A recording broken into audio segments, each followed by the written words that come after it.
Hello students, so we are going to start with ELISA today, another biotechnological application in medicine, and it is the second topic from the molecular diagnosis part. Okay, so now what is ELISA? Molecular diagnosis, if we say molecular diagnosis কি আছিলে যে আমি যিকোনো এটা বেমাৰ molecular লেভেলত identify কৰিব লাগে because some of the disease that do not show' symptoms at the molecular level so' when they start showing some symptoms তেতিয়ালে সিহঁতে গোটেই বডিত স্প্ৰেড হৈ যায় ৰাইট পেথোজেনটো গোটেই বডিত স্প্ৰেড হৈ যায় যাৰ কাৰণে আমাৰ ডিটেক্ট কৰিবৰ কাৰণে দিগদাৰ মানে সৰি কিউৰ কৰিবৰ কাৰণে দিগদাৰ হৈ যায় বেমাৰটো হয়নে চ' তেনেকুৱা ধৰণৰ বেমাৰবিলাক আমি মলিকুলাৰ লেভেলত আইডেন্টিফাই কৰাটো খুব দৰকাৰ তো ফাৰ্ষ্ট তোমালোকে মেথডটো পঢ়িলা PCR মেথড য'ত আমি probes ইউজ কৰিছিলোঁ I hope তোমালোকে বুজি পালা সেইটো part so today we are going to start with the ELISA method now what is ELISA ELISA stands for enzyme linked immunosorbent assay okay তো ইয়াতে তোমালোকে নামটোৰ পৰাই গম পাইছা এনজাইমছ ইয়াত থাকিব right so enzymes will be used here আৰু সেই এনজাইমছৰ থ্ৰু আমি আইডেন্টিফাই কৰিম the presence of a pathogen ঠিক আছে so now কি দিয়া আছে next it works in the principle of antigen antibody interaction তো আমাৰ বডিত মানে এন্টিজেন এন্টিবডি যেটো প্ৰসেছত কাম কৰে সেই প্ৰসেছটোৰ ওপৰত এই গুটি হোল প্ৰচিডিউৰটো কৰা হয় so suppose you are suffering from cold তো তোমাৰ গট কিবা এটা পেথোজেন আছে তো তেতিয়া তোমালোকক কি হয় আমাৰ যেটো ইমিউন সিস্টেম থাকে বডিৰ তো ইমিউন সিস্টেমটোৱে কি হয় কিছুমান মানে proteins produce কৰে to fight against the pathogen okay those are known as the antibodies ঠিক আছে antigen to hoise any outer material ji amar body function to disturb kore okay ya dia is antigen it is an entity that enters in our body and starts infection okay eta bahiror bostu hobo ji to amar body t homai lo infection start korar tar capability thake to ami তোমাক already মই বহুত বাৰে কৈছো যে আমাৰ আমি প্ৰত্যেক দিনে বহুতখিনি মাইক্ৰোবছৰ লগত ইন্টাৰেক্ট কৰি থাকো বাট কি হয় some microbes আমাক মানে harm কৰিব নোৱাৰে সবে infection start কৰিবলৈ মানে try কৰে because they are parasitic therefore they want to stay in our body but they cannot infect us why because আমাৰ immune system টো কি হয় কিছুমান proteins produce কৰে যাক আমি antibodies বুলি কওঁ which fight against those antigen so antibody at কি দিয়া আছে antibody is the protein produced in our body to protect us from antigen and every antibodies are specific to antigen to protect to antigen or karone beleg beleg antibodies produce hoy ঠিক আছে বুজি পাইছা কেনেকে আমি antibody antigen function কৰে এবিলাক তোমালকি zoology maybe পাইছাও antigen বাহিৰৰ পৰা ঘুমাব আৰু তাৰ এগেইনষ্ট ফাইট কৰিব কাৰণে আমাৰ বডিত ফৰ্ম হয় antibodies okay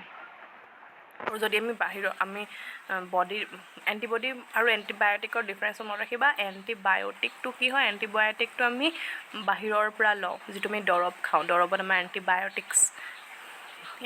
দিয়া বুলি কয় ন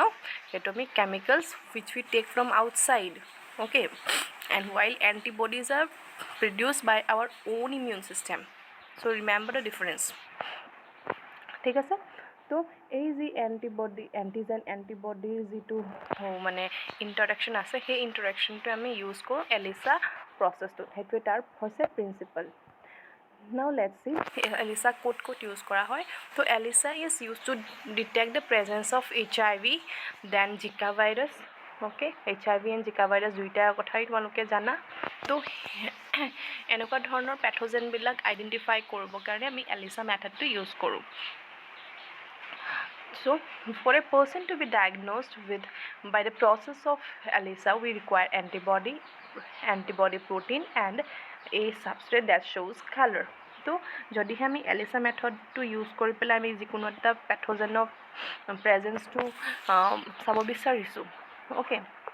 মানে তোমালোকৰ মলিকুলাৰ ডায়েগন'চিছ আমাৰ ভেৰিয়াছ মেথড আছে PCR তোমালোকে যেনেকৈ পাইছিলা যদিহে আমি এলিচা মেথডটো ইউজ কৰোঁ তেনে এলিচা মেথডত আমাৰ ৰিকুৱাৰমেণ্ট কি হ'ব কি বস্তু দৰকাৰ হ'ব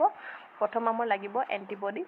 তাৰপৰা নেক্সট আছে antibody protein okay antibody protein is nothing but secondary antibody বুলি ক'ব পাৰি এণ্টিবডিটো হৈছে আমাৰ প্ৰাইমেৰী এণ্টিবডি ফাৰ্ষ্ট আমাৰ প্ৰাইমেৰী এণ্টিবডি লাগিব then antibody protein that is the secondary antibody and সেই ছাবষ্ট্ৰেট অ'কে ছাবষ্ট্ৰেটতো এটা প্ৰ'টিন হয় যি সি কালাৰ দেখাব পাৰে তো এইকেইটা কিহৰ কাৰণে লাগে তোমালোকে নেক্সট গম পাবা আৰু ইয়াত ইয়াৰ লগত আৰু এটা বস্তু থাকে ডেট ইজ এণ্টিজেন এণ্টিজেনটো আমি বাহিৰৰ পৰা দিব নালাগে বিকজ এণ্টিজেন যদিহে মানুহটো বেমাৰী হয় তেনেহ'লে তেওঁৰ গাত এণ্টিজেনটো এনেও থাকিবই হয় নাই পেথোজেনটো তাত এনেও থাকিবই তো আমি বাহিৰৰ পৰা দিবলগীয়া বস্তু কি থাকিব আমি প্ৰাইমেৰী এণ্টিবডি দিম দেন ছেকেণ্ডেৰী এণ্টিবডি দিম আৰু এটা ছাবষ্ট্ৰেট দিম okay let's see how do they function okay for example আমাৰ নেক্সট ছাইডত দিয়া আছে কেনেকৈ সি ফাংচন কৰে আৰু ইয়াতে তোমালোকে এটা ছাইডত এটা ফটো দেখিছে that is the microtiter plate this one okay আৰু মাইক্ৰ'টাইটাৰ প্লেট বুলি কোৱা হয় ইয়াৰ ইউজ কেনেকৈ কৰে okay to' let's C the example okay year process ইয়াতে আমি সেই হোল প্ৰচেছটো আমি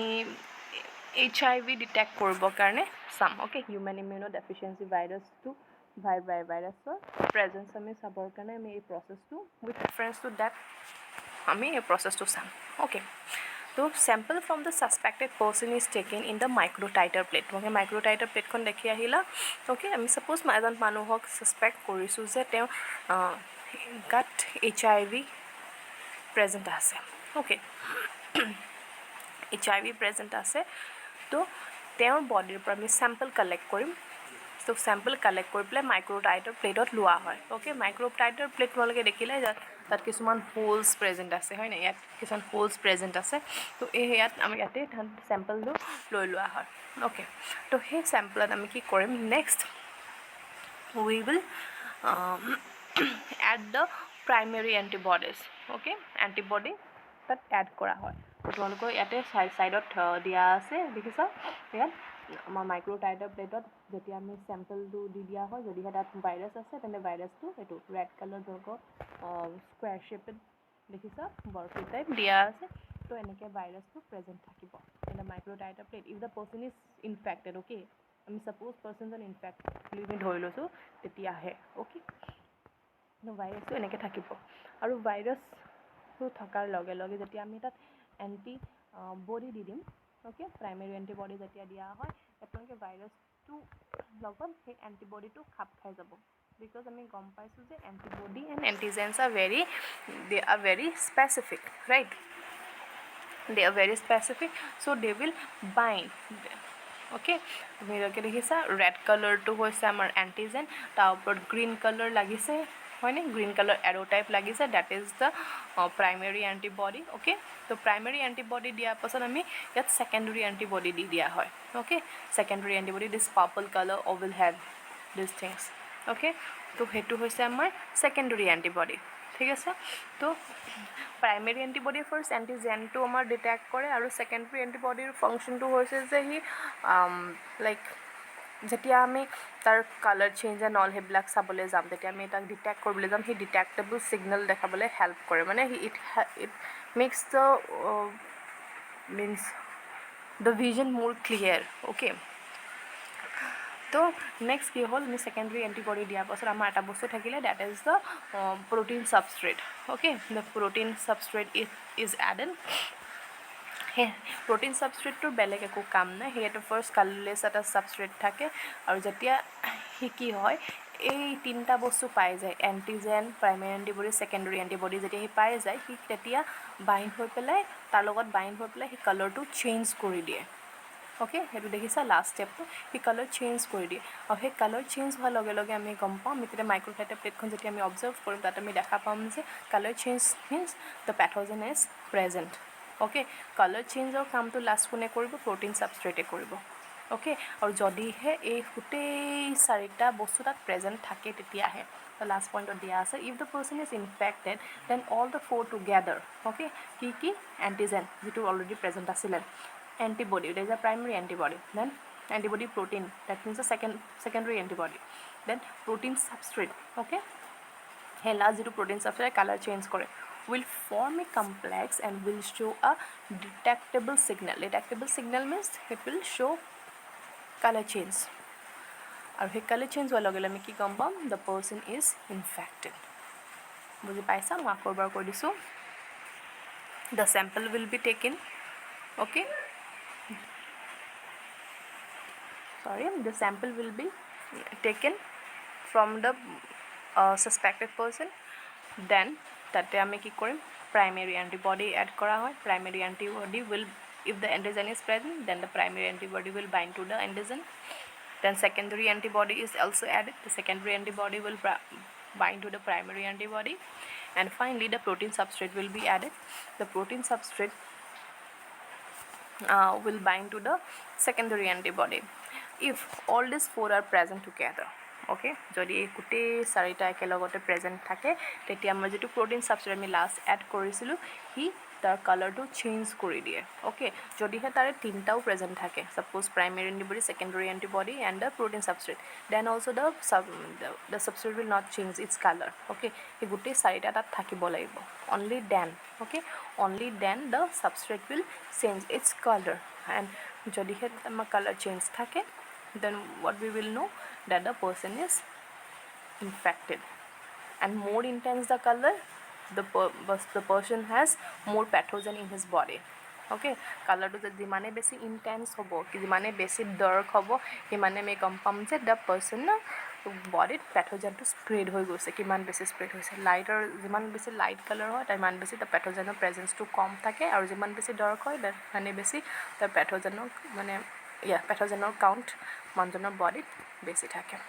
অ'কে, আই হোপ তোমালোকে বুজি পাইছা। এইটো এলিসা একদম চিম্পল মেথড হয়, PCR-তকৈও আমাৰ চিম্পল হয়। ইয়াত তোমালোকে জাষ্ট মনত ৰাখিবা ৰিকুৱাৰমেণ্টকেইটা, আৰু সেই ৰিকুৱাৰমেণ্টকেইটা কোনটো কাৰ লগত কেনেকৈ বাইণ্ড হয় চিৰিয়েলি মনত ৰাখিলেই হ'ল, ইমান বেছি টান নহয়। এণ্টিজেন থাকিব, then antibody, primary antibody, secondary antibody and the substrate, colour শ্ব'য়িং substrate, okay, when the four will be present they will show a detectable signal, that is a change in color, and then we know that the person is infected. And if there is no change in color, then the person is healthy, he has no pathogen in his body, okay, so that's all, thank you.